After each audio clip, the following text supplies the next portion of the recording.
दोस्तों आज हम लोग जानेंगे इस वीडियो में पाइथागोरस प्रमेय के बारे में कि पाइथागोरस प्रमेय जो है वो क्या होता है और इसका जो है उपयोग कहाँ पे होता है। दोस्तों स्कूल कॉलेजों में हम लोग पाइथागोरस थ्योरम के बारे में तो पढ़ लेते हैं, इसकी थ्योरी तो हम लोग जान लेते हैं, मगर असल ज़िंदगी में जो है इसका उपयोग कहाँ पे होता है इसके बारे में नहीं बताया जाता है। तो दोस्तों आज हम बताएंगे कि पाइथागोरस थ्योरम जो है वह क्या है और इसका जो है असल ज़िंदगी में क्या उपयोग है, कौन से फील्ड में जब हम लोग जाते हैं काम करने के लिए तो पहले दिन से इसका जो है इस्तेमाल करना पड़ता है। आज हम बताएंगे कि पाइथागोरस थ्योरम का जो है किस फील्ड में पहले ही दिन से इस्तेमाल किया जाता है। दोस्तों सबसे पहले हम जान लेते हैं कि पाइथागोरस थ्योरम क्या कहता है।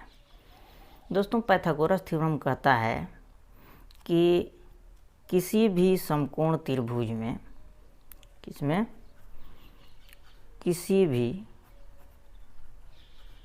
समकोण त्रिभुज में राइट एंगल ट्रायंगल में समकोण त्रिभुज में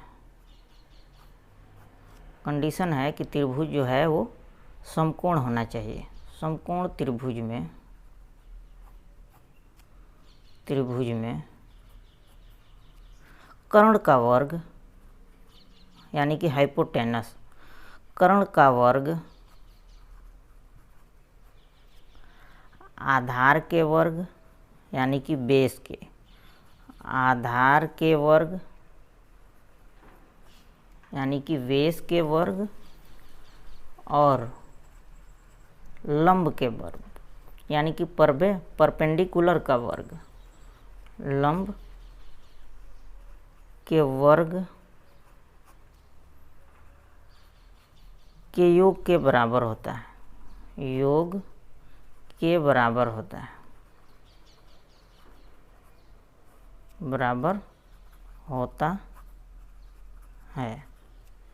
बराबर होता है। या इसको इस प्रकार भी कह सकते हैं कि पाइथागोरस थ्योरम ये कहता है कि किसी भी त्रिभुज का लंब का वर्ग और आधार के वर्ग का योग उसके कर्ण के वर्ग के बराबर होता है। इसको यदि हम लोग फॉर्मूले के रूप में लिखें तो ऐसे लिखेंगे कि कर्ण का वर्ग बराबर होगा आधार का वर्ग प्लस लंब का वर्ग। यदि हम लोग त्रिभुज बनाएं राइट एंगल ट्रायंगल, कंडीशन क्या है कि राइट एंगल होना चाहिए यानी कि ये 90 डिग्री बनानी चाहिए ये त्रिभुज। ये हो गया राइट एंगल ट्रायंगल। यदि आधार को हम 3 माने और लंब परपेंडिकुलर को 4 माने और इसको जो है हाइपोटेनस को 5 माने, ये हो गया कर्ण, ये हो गया आपका आधार, ये 3 हो गया और ये हो गया लंब जो कि 4 हो गया। तो हम लोग इसको सिद्ध करते हैं और देखते हैं कि ये पाइथागोरस थ्योरम को जो है वो प्रूफ हो रहा है कि नहीं, इसको जो है फॉलो कर रहा है कि नहीं।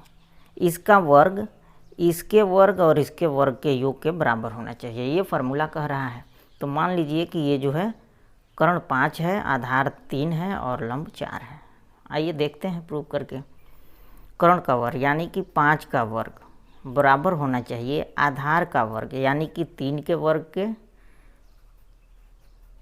प्लस लंब का वर्ग, ये लंब का वर्ग यानी कि 4 के वर्ग के, इसके योग के। यही थ्योरम भी कह रहा है कि कर्ण का वर्ग बराबर होना चाहिए आधार के वर्ग के प्लस लंब के वर्ग के।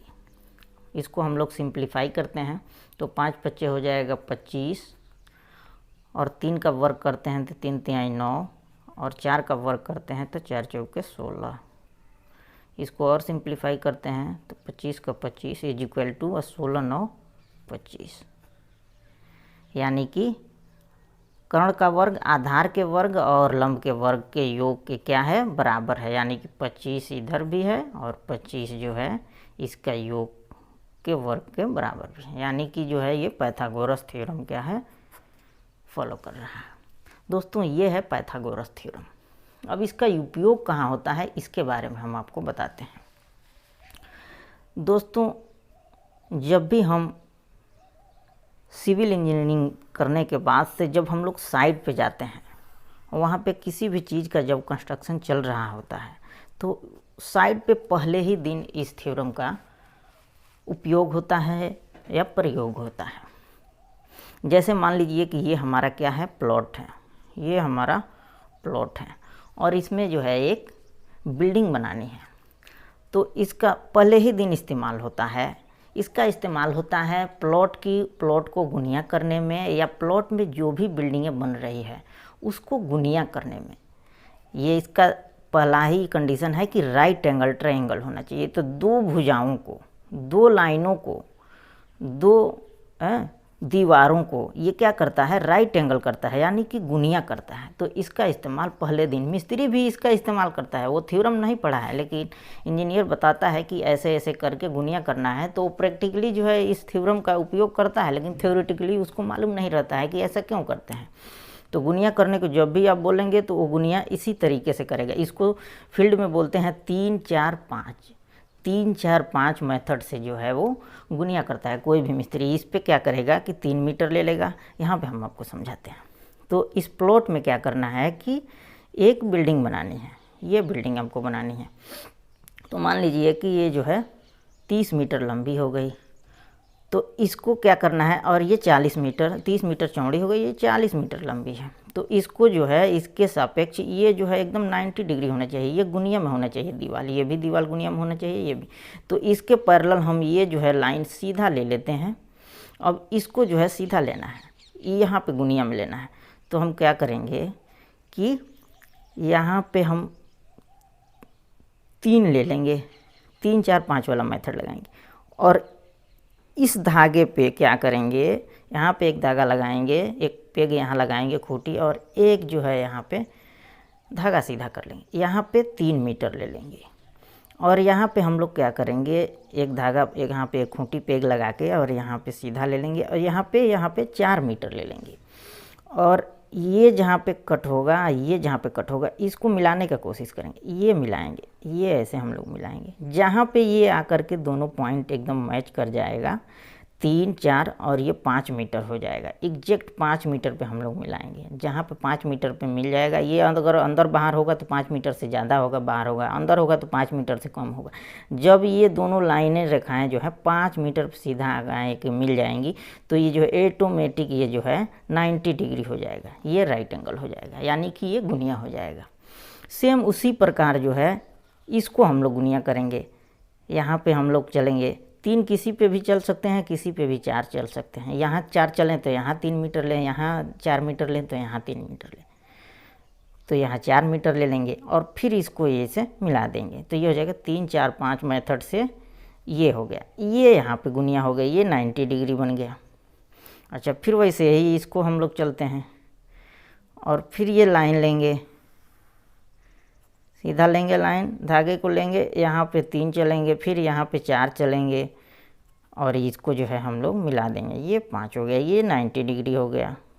तो ये हमारा जो है ये प्लॉट, ये जो पूरा हमारा बड़ा वाला प्लॉट है जिसमें हम लोग को बिल्टअप एरिया है, जिसमें हम लोगों को बिल्डिंग बनाना है, ये जो है एकदम गुनिया हो गया। अब इसमें हम लोग क्या करना है, जो भी कमरा लेना है ऐसे ही एक एक कमरा जो है, जैसे हम लोगों का ड्राइंग है, ड्राइंग के अकॉर्डिंग हम लोग क्या करेंगे, यहाँ पे ऐसे बना लेंगे अपना, ठीक है। अब ये हमारा जो है कंस्ट्रक्शन तैयार हो जाएगा। तो दोस्तों पाइथागोरस थ्योरम का जो है वह सिविल इंजीनियरिंग में, बिल्डिंग कंस्ट्रक्शन में जो है वो पहले ही दिन से इसका इस्तेमाल है। पहले दिन, जिस दिन जो है हम लोग लेआउट करते हैं किसी भी बिल्डिंग का, किसी भी प्रोजेक्ट का, जब हम लोग लेआउट करते हैं तो पहले ही दिन इसका इस्तेमाल होता है उस जो है प्लॉट को गुनिया करने में। प्लॉट जो रहता है वो थोड़ा सा आड़ा टेढ़ा कोई भी प्लॉट गुनिया में नहीं रहता है। कुछ प्लॉटें रहती हैं, कुछ नहीं रहती हैं। अब उसके सापेक्ष हमको पूरे प्लॉट में तो बिल्टअप करना नहीं है, एक जो है पर्टिकुलर एरिया में करना है। तो उस पर्टिकुलर एरिया में जिस साइज़ का हमको बिल्टअप करना होता है, कंस्ट्रक्शन करना होता है, उस साइज़ का हम लोग लेकर के पहले उसको हम लोग गुनिया कर लेते हैं। और उसके बाद से एक एक रूम को भी गुनिया किया जाता है, एक एक रूम को भी गुनिया किया जाता है। और इसको भी जब ये गुनिया हम लोग कर लिए तो एक बार क्रॉस चेक कैसे किया जाता है। अब ये पूरे प्लॉट को ऐसे लेते हैं, ऐसे लेते हैं, पूरे प्लॉट को ऐसे लेते हैं कि हमारा जो है गुनिया है कि नहीं है। अब ये देखिए, ये हो गया हाइपोटेनस। अब ये पूरा जो है, अब इसको पूरे को, इसको हम लोग 4 मान लिए, इसको 3 मान लिए, अब इसको 5 मान लिए, ठीक है। अब इसको पाइथागोरस थ्योरम से क्या करते हैं कि अब इसका वर्ग करते हैं और इसका वर्ग करते हैं, दोनों का वर्ग करके हम लोग क्या करते हैं, जोड़ते हैं और इसका रूट निकालते हैं। तो इसके बराबर होना चाहिए, एकदम ये कर्ण के बराबर होना चाहिए। तो ये निकाल के ये क्रॉस चेक करते हैं, फिर ऐसे इसको जो है हम लोग ये क्रॉस चेक करते हैं।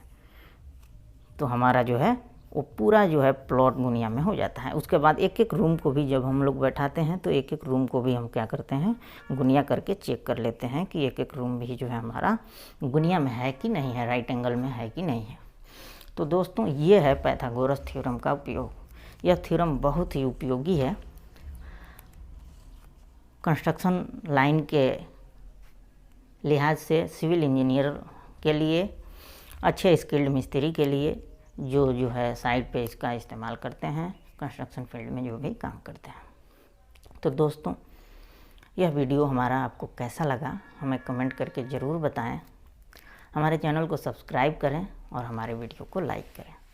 Thanks for watching this video. Thank you.